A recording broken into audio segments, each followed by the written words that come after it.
And tell me, Dan, before I get into another question, why is this bad for youth ministry in general? Why is the bar and setting the bar so low? Why is that bad for youth ministry in general? I think it really comes down to longevity. I mean, personal longevity, but also longevity of position. When your bar is set low and you set your bar low, you're easier to be fired or let go.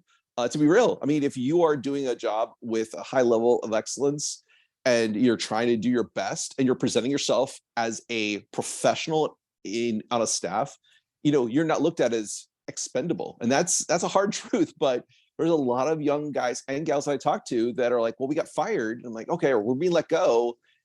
And it was an easy one for our church because we've just continued to kind of set our bar so low and allow our bar to be set low.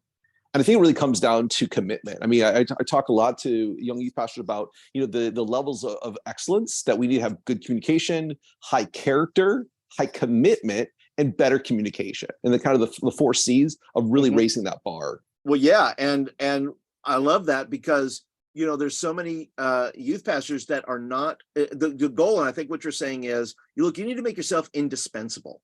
You need you need to make yourself a linchpin in some way as a youth pastor, because if you are dispensable, if we can get trained monkeys to come in here and do what you do, we don't need you. Yeah. And so you have to be, and I think a lot of that has to do with relational capital.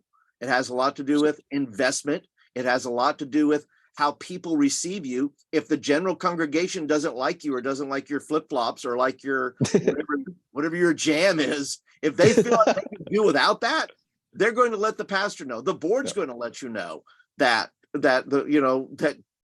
we can live without that. That's fine. Yeah. We can find somebody else that can do that can like wear proper shoes on a Sunday morning. Honestly, yeah.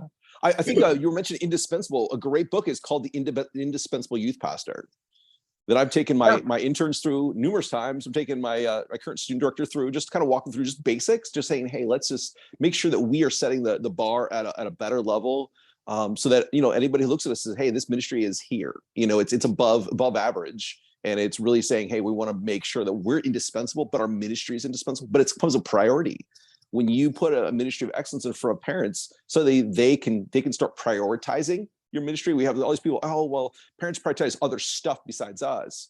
Well, some of those other things are done in such a way with some excellence that I'm going to choose to have my kid go to that instead of this, because they're running at a level of excellence. I mean, that coach, that sports team, that drama department is running an excellent program. Right. And your program is, it's dispensable. It can become second or third in our list of things because my kid's getting more here out of this other thing. That 100%, and that's exactly too what Andrew Root talks about in his book, Absolutely. Youth Ministry. He talks about, look, parents are going to make choices based on things like excellence, things like what makes my kid happy. Well, you know what? Disorganization and crappy relationships and lack of communication and all this other stuff, if it's just such a low bar type of thing that you're just throwing things together, it's easy to make the other choice. We as youth pastors cannot make it easy for parents and others. We should make it hard for them to choose between that retreat that we're planned and that band camp. We should make it hard for the summer to go on the missions trip or to go on some trip with you to do baseball and travel ball.